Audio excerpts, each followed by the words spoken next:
এত চরম মিথ্যাচার, মিথ্যাবাদী, জনগণের সাথে ধোঁকাবাজি, প্রতিটা ক্ষেত্রে কিছু একটা হইলে আমার শেখ হাসিনা শুধু উদযাপন করতে থাকে, সেলফি রানি পুরা জাতিকে আজকে একটা দিশাহারা জাতিতে পরিণত করেছে। এটা তো হওয়ার কথা ছিল না। এই আওয়ামী লীগ আমাদের মুক্তিযুদ্ধের স্বপ্নকে ধ্বংস করেছে।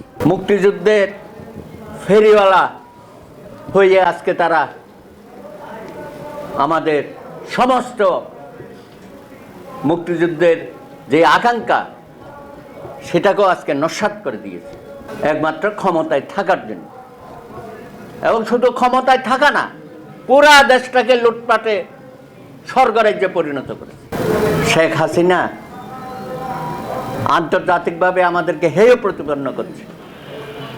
আমরা যে একটা বীরের জাতি, আমরা যে বিশ্বে মাথা উঁচু করে কথা বলতে পারি, দাঁড়াতে পারি, সেই কোমরটাও আমাদের ভেঙে দিয়েছে। আমি জানি না আমাদের দেশের ভবিষ্যৎ কি। শেখ হাসিনা বলছে না দুর্ভিক্ষ আসতেছে, ইলেকশনের আগে বলেছিল, কিন্তু আপনারা কি কিছু বুঝতে পারছেন? উনি দুর্ভিক্ষ ডেকে আনতেছে। শত শত ট্রাক কচুরমুখী নিয়ে আমাদের বর্ডারে নাকি ঢুকে যাচ্ছে। কচুরমুখী কখন খায়? 43-এর দুর্ভিক্ষের কথা তো গল্প শুনেছেন। এই লতা পাতা খেয়ে গরু ছাগলের মতো মানুষকে বাঁচতে হয়েছে, এবং কচুরমুখী একটা খাদ্য ছিল আর কি। এখন মোদি সাহেব কচুরমুখী দিয়ে শেখ হাসিনার যে ভবিষ্যৎবাণী বাংলাদেশের দুর্ভিক্ষ হবে সেটা কি ত্বরান্বিত করতেছে মনে হয়? কি বলেন আপনারা? এটা ভয়াবহ অবস্থা। আর অন্য আইটেমগুলোর কথা কি বলবেন আপনি? এক সময় বললো আমরা খাদ্যে স্বয়ংসম্পন্ন হয়ে গেছি। কি উৎসাহ, উদ্দীপনা, উদযাপন! আবার উদযাপন করতেছে। বাইডেন সাহেব কয়েকটা দাবি দিয়েছেন। কূটনৈতিক ভাষায় কি বলে এগুলো নোমান ভাই? আপনারা তো মন্ত্রিত্ব করেছেন।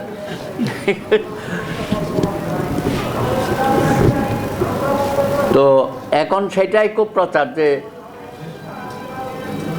বাইডেন সাহেব নাকি অনেক কিছু লিখেছেন, উনিও আবার একটা প্রত্যুত্তর দিয়েছেন। কোথায় আছি আমরা? খুবই দুর্ভাগ্যের বিষয়। ওই কাদের সাহেব আছে না, আমরা বলতে চাই না, ওনাকে জনগণ বলে কাওয়া কাদের। আরে সেই দিন বলে বিএনপি নাকি লাঠিবদ্ধ দিয়ে নালিশ করতে গেছে। কত বড় মানে একটা কি বলবো, আর রাজনৈতিক ভাষা খুঁজে পাচ্ছি না। একবার বলেছিলাম পাগল, তিন পাগল। ওই যে হাসান মাহমুদ একটা, ওবায়দুল কাদের একটা, আর একটা আমাদের শাহজাহান উমর, তিন পাগলের মেলা হয়েছে ওখানে। ভারত বাংলাদেশকে যেভাবে গিলে ফেলেছে, একটা তো হচ্ছে আমাদের স্বাধীনতা, সার্বভৌমত্বের প্রশ্ন।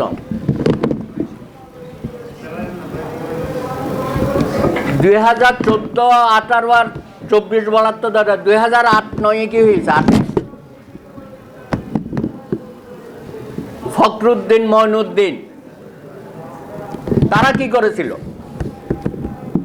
বিএনপি সরকারকে হটিয়ে যারা ক্ষমতায় আসছিল তারা তো আওয়ামী লীগের পারপাসে সার্ভ করেছে। সুকৌশলে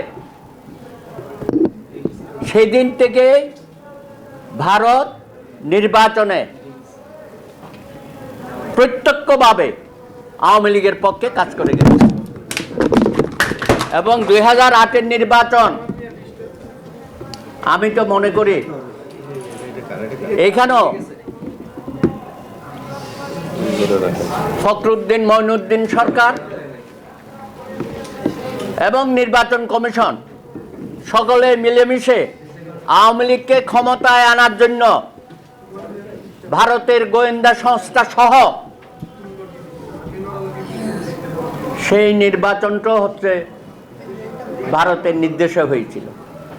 এবং এদের স্টাইলগুলো দেখেন, এক একটা নির্বাচন এক এক স্টাইলে করছে, এবং সব কিছু আসতেছে দিল্লির থেকে।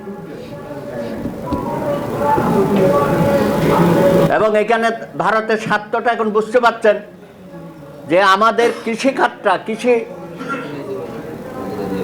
ব্যবস্থাপনাটাকে পুরোপুরি ধ্বংস করে দিয়েছে, এবং তাদের উপর নির্ভর করে ফেলেছে আমাদেরকে। সমস্ত আইটেম এখন ওখান থেকে আসছে। বিদ্যুতে আমরা স্বয়ংসম্পূর্ণ হয়ে গেছি, হাজার লক্ষ কোটি টাকা লুটপাট করেছে তাদের কতগুলো ব্যক্তি বিশেষের মধ্যে। এখন সেই বিদ্যুৎ আমাদের ক্রাইসিস হয়ে গেছে।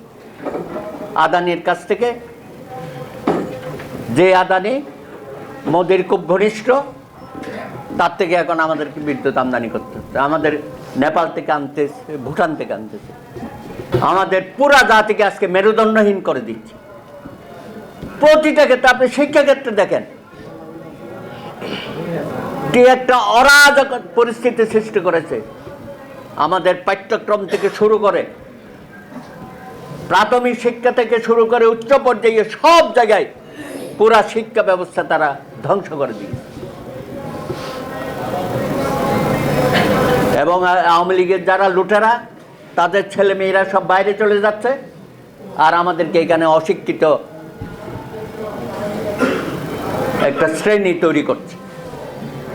জিপিএ পাসের নামে আমাদের ছেলেদের মেধা নষ্ট করে দিয়েছে।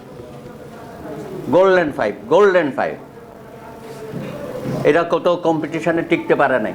দুলান ইংরেজি, দুলান বাংলা লিখতে পারে না শুদ্ধ করে। এবং গত কয় বছরে তাদের এই শিক্ষা ব্যবস্থার কারণে শিক্ষকদের নিয়োগ থেকে শুরু করে এবং এখানে যত রকমের দুর্নীতি হয়েছে, অযোগ্য অথর্ব লোকজন সেখানে আজকে ঢুকে গেছে সব জায়গায়, বিশ্ববিদ্যালয় পর্যন্ত।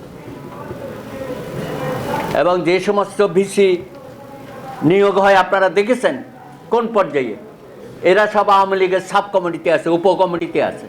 এবং এটাই হচ্ছে তাদের পরিচয়।